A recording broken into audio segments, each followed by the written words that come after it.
कुछ लोगों को ये शिकायत होती है कि उन्हें अभी तक कोई अच्छा आईपीओ नहीं मिला, जैसे हमारे ऑफिस की सतप। वहीं शिकायत ये भी होती है कि उनके ही कुछ दोस्तों को अच्छी कमाई वाले आईपीओ के शेयर मिल गए। आपके पास कौन कौन से आईपीओ के शेयर हैं? खैर, मुद्दा ये है कि ऐसा क्या सिस्टम है कि किसी को मिल जाते हैं शेयर विद शेयर्ड हैप्पीनेस और किसी के हिस्से आती है मायूसी। तो पैसा वसूल के इस एपिसोड में बात इसी पर।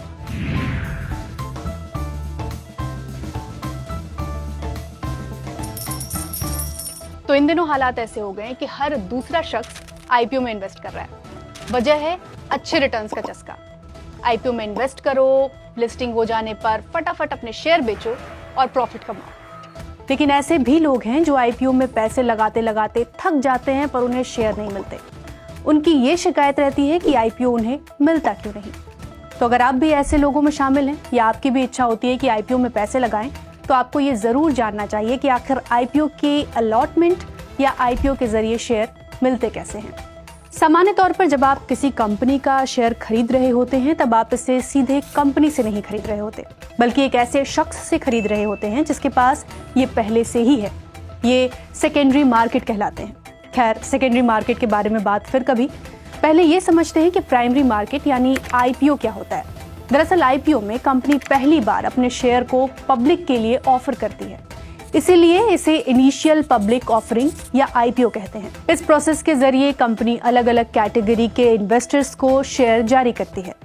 आमतौर पर इंस्टीट्यूशनल बायर्स को कुल शेयरों का 50% हिस्सा ऑफर किया जाता है। रिटेल इन्वेस्टर्स के लिए 35% शेयर रखे जाते हैं और हाई नेट वर्थ इंडिविजुअल्स यानी बड़े निवेशकों के लिए कुल शेयरों का 15% रखा जाता है। लेकिन अगर कोई कंपनी पिछले 3 सालों से प्रॉफिट में नहीं है तो उनके शेयर की हिस्सेदारी का पैटर्न कुछ अलग होगा। इसमें इंस्टीट्यूशनल बायर्स के लिए 75% शेयर रखे जाते हैं, रिटेल निवेशकों का हिस्सा 10% है और हाई नेटवर्थ इंडिविजुअल्स के लिए 15% शेयर रखे जाते हैं। तो शेयरों की डिमांड के मुताबिक ही आवेदकों यानी एप्लीकेंट्स को शेयर आवंटित होते हैं। अगर किसी कैटेगरी में शेयरों की डिमांड कम है तो इसे दूसरी कैटेगरी के लिए री एलोकेट किया जा सकता है। लेकिन अगर शेयरों की डिमांड बहुत ज्यादा है तब स्थितियां कुछ जटिल हो जाती हैं। यहाँ बात करते हैं रिटेल इन्वेस्टर्स की, क्योंकि हमारा और आपका वास्ता इसी कैटेगरी से पड़ता है। तो मान लीजिए कि किसी कंपनी ने आईपीओ निकाला और आपकी इसमें दिलचस्पी है, आप इसके लिए अप्लाई भी करना चाहते हैं, तो आप कितने शेयरों के लिए अप्लाई कर सकते हैं उसे लॉट साइज कहते हैं। लॉट साइज शेयरों की वो कम से कम संख्या है जो आप एक बार में खरीद सकते हैं। भारतीय शेयर बाजारों में एक लॉट की कीमत तकरीबन 15,000 रुपए होती है। एक और एग्जाम्पल से इसे समझने की कोशिश करते हैं। मान लीजिए कि आईपीओ में रिटेल इन्वेस्टर्स के लिए 1000 शेयर रखे गए हैं और लॉट साइज 10 शेयरों का है।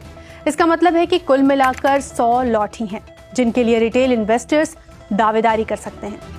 अगर आईपीओ अंडर सब्सक्राइब होता है तो हर रिटेल निवेशक को कम से कम शेयरों का एक लॉट मिल जाएगा। लेकिन अगर डिमांड बहुत ज्यादा है यानी आईपीओ ओवर सब्सक्राइब्ड है, जैसा कि आज के दौर में आमतौर पर देखने को मिल रहा है, तब अलॉटमेंट लॉटरी सिस्टम से किया जाता है। यानी अगर आईपीओ ओवर सब्सक्राइब्ड है तो अच्छे पैसे होने के बावजूद शेयर के अलॉटमेंट के लिए जिस एक चीज की आपको सबसे ज्यादा जरूरत पड़ेगी वो है अच्छी किस्मत की।